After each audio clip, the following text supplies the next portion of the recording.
Olá, turma, tudo bem com vocês? Hoje a gente vai conversar sobre o sistema urinário. Bom, o sistema urinário ele é constituído por órgãos que são envolvidos na formação, depósito e eliminação da urina, tá? Então a gente vai ver que esse conjunto de órgãos, né, são os rins, o ureter, a bexiga e a uretra. A função, então, do sistema urinário é ter o controle do volume e composição do sangue, auxílio na regulação da pressão e pH sanguíneo, produção de hormônios, excreção de resíduos. Ele participa do processo de eliminação dos produtos finais do metabolismo celular, realiza o controle hídrico e atua na formação da urina. Então, nós temos, né, um par de rim, que são dois rins que produzem a urina. Nós temos também dois ureteres, que vão transportar a urina até a bexiga, tá? Então, do rim até a bexiga. A bexiga, que é um órgão único, que vai reter por algum tempo essa urina. E a uretra, que também é um canal único, que vai conduzir a urina para o meio externo. Qual que é a anatomia e a fisiologia dos órgãos urinários? Nós vamos começar a falar dos rins. É um órgão par, ele fica situado na cavidade abdominal, um de cada lado da coluna vertebral, na altura das últimas vértebras torácicas.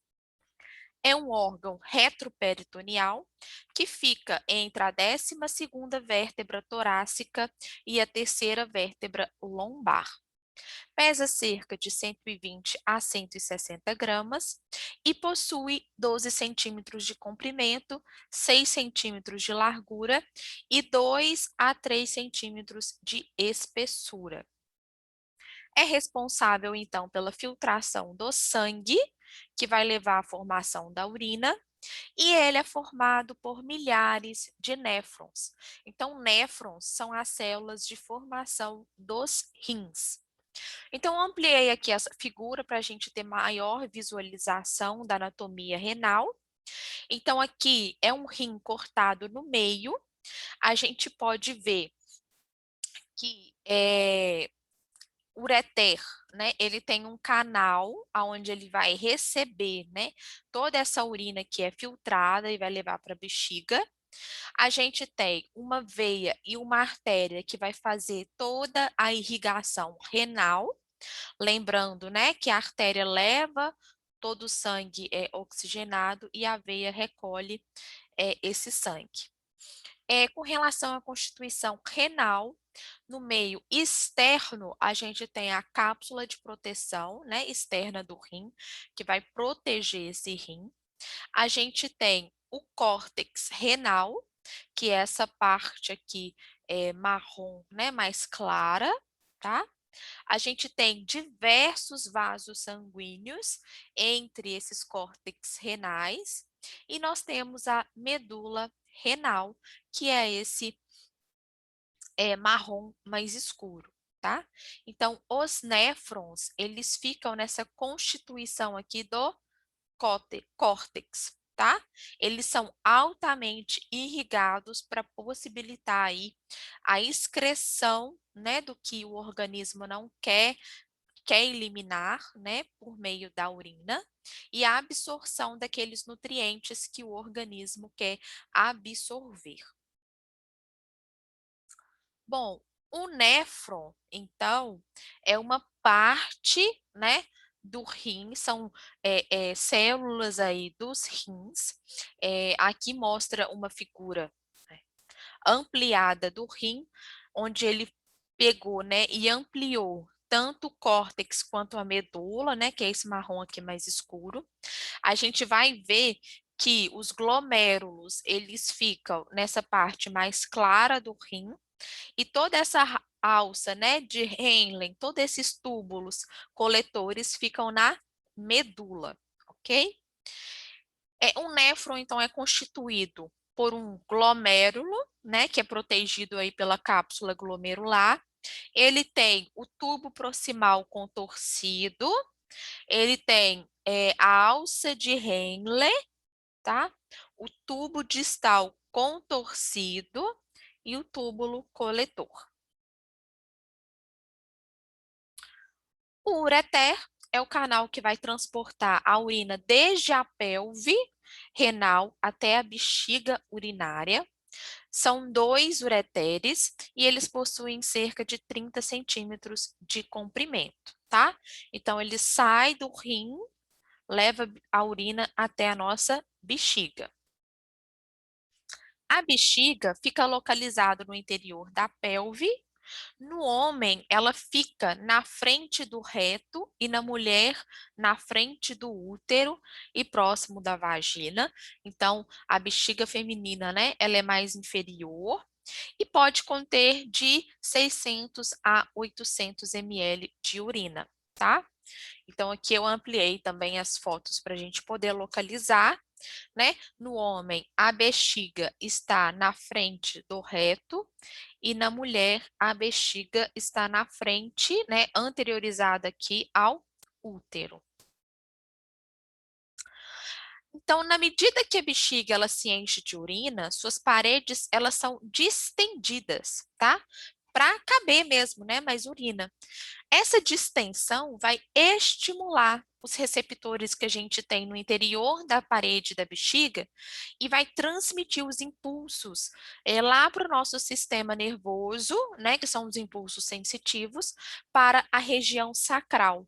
Então, por isso que a gente sente aquele desconforto, né, abdominal, na pelve aqui, quando a gente está com a bexiga cheia, por causa desses receptores, né, da parede da bexiga. Avisando pra gente, olha, estou muito cheia, eu preciso de esvaziar, tá? Esses impulsos, né, vão estimular, então, os neurônios parasimpáticos, que inervam toda a musculatura lisa da parede da bexiga, e a urina é transportada pelo ureter, e é armazenada, né, na bexiga, e daí é expelida para o meio externo por um canal denominado uretra. Então, a uretra, ela é um canal único, com 2 esfínteres, interno e externo, que vão garantir a continência urinária, que é o controle, né, do volume da micção. Então, esses esfíncteres, né, faz com que a gente consiga reter a urina por mais tempo, se a gente não pode expeli-la naquele momento. No homem, a uretra possui cerca de 18 centímetros de comprimento, com trajeto no interior do pênis, e vai conduzir também, além da urina, o líquido espermático para o meio externo. Na mulher, a uretra mede cerca de 3 a 4 centímetros, permitindo maior facilidade de acesso, então, aos micro-organismos, o que explica a maior frequência de infecção urinária na mulher. Então, se o homem, né, possui 18 centímetros de comprimento de uretra, né, que vai ligar a bexiga até o meio externo, os micro-organismos têm maior dificuldade de percorrer esses 18 centímetros e causar aí a infecção urinária, tá?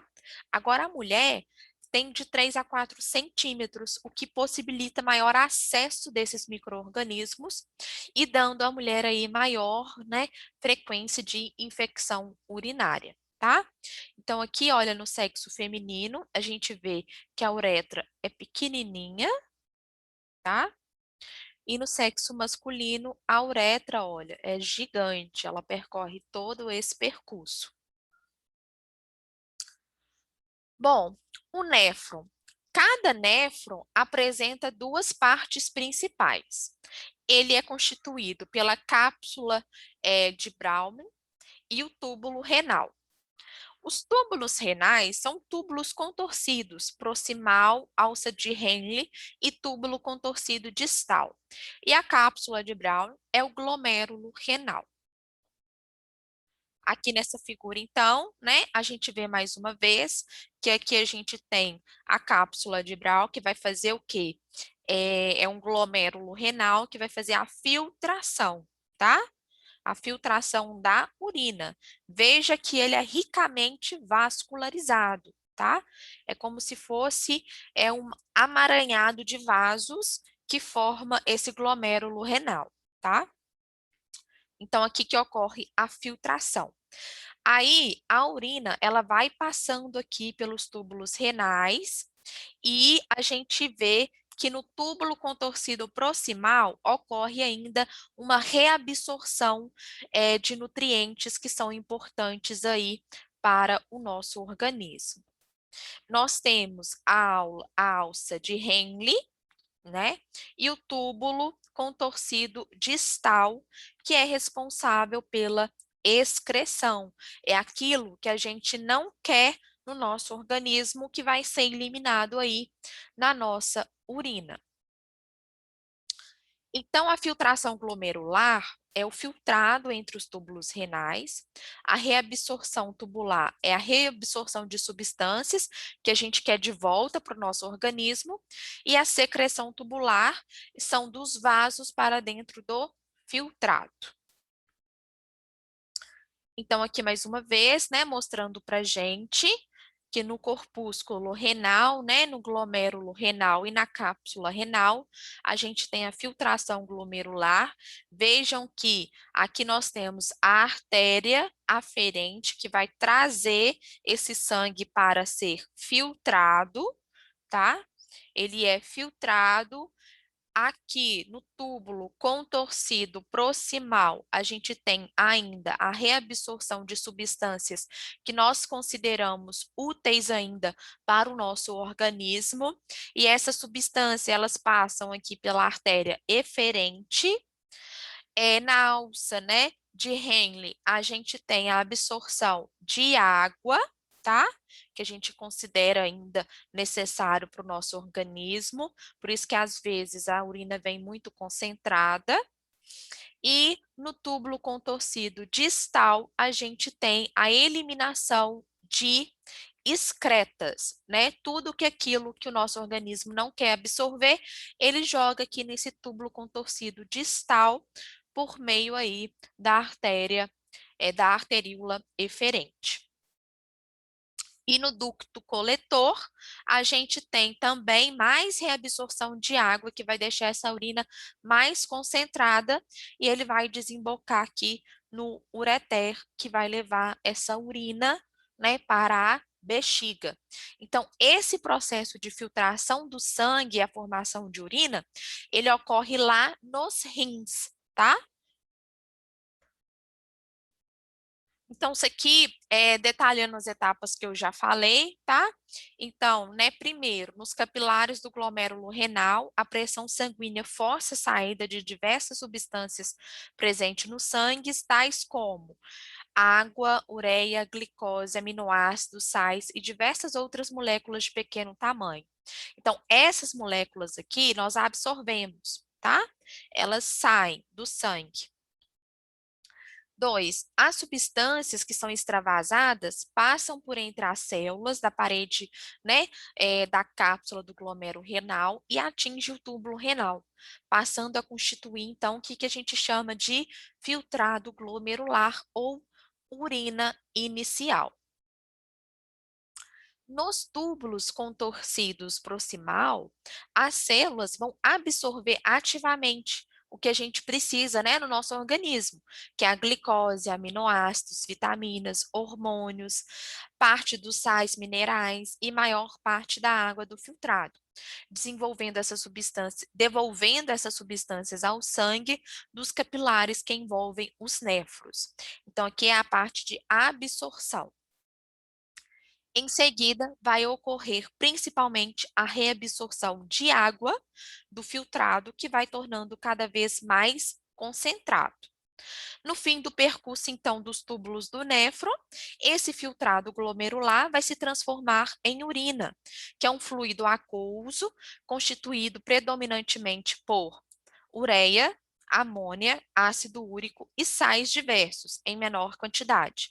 Então, a maioria das substâncias que nós eliminamos na urina é a ureia, amônia, ácido úrico e sais.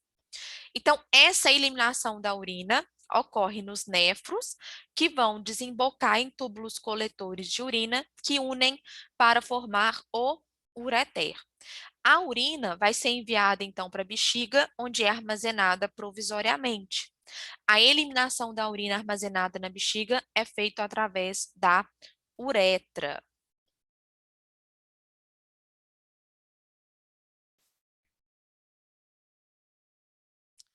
Controle hormonal. Então, nesse processo também de formação da urina, de filtração, né, do sangue, a gente tem alguns hormônios que são importantes nesse processo, tá? Então, a gente tem o ADH, que é um hormônio antidiurético, que é conhecido como a vasopressina, vai aumentar a absorção de água pelos túbulos coletores. A secreção, né, de ADH é inibida pelo álcool e pela cafeína. Então, olha que interessante. Quando a gente bebe uma quantidade, né, de álcool e muita cafeína, o que que a gente faz? A gente urina o tempo todo, a gente elimina água o tempo todo. Por quê? A gente estimula, quer dizer, a gente inibe, né, a formação do ADH, que é responsável pela absorção da água pelos túbulos coletores. Então, se eu inibo esse hormônio, eu não vou coletar água nos túbulos coletores e aí eu vou excretar uma quantidade de água maior, tá? Então, por isso que quando a gente bebe bebida alcoólica, né, geralmente aí a cerveja, né, a gente vai muito ao banheiro, tá? Por isso, porque a gente inibe a secreção do ADH. E o ADH é responsável pela absorção de água pelos túbulos coletores. O hormônio aldosterona, ele vai detectar a queda da pressão sanguínea e as células do rim vão secretar esse hormônio que vai estimular a adrenal a produzir aldosterona. E esse estímulo vai fazer com que a gente reabsorva o sódio e o sódio carregue, né, consigo a água. Então, ao mesmo tempo que a gente está reabsorvendo água, nós estamos reabsorvendo sódio, tá? E com isso vai aumentar a nossa pressão sanguínea. Então, a aldosterona também, né, é um importante hormônio nesse controle hídrico do nosso corpo. Algumas curiosidades. Então, dos 160 litros de filtrado glomerular produzidos diariamente, né, nos rins de uma pessoa, a gente forma cerca de 1,5 litros de urina. Então, olha que interessante. A gente filtra, filtra, filtra, filtra, absorve muito mais do que a gente elimina para o meio externo. Então, mais de 98% da água do nosso filtrado são absorvidos durante esse trajeto no néfron. A urina vai ser composta aproximadamente por 97% de água. Nela também a gente vai ter ácido úrico, ureia, sódio, potássio, bicarbonato, entre outros excretas. Coloquei um vídeo também para vocês como material complementar para auxiliá-los aí na aula prática. Um grande abraço e até o nosso próximo encontro.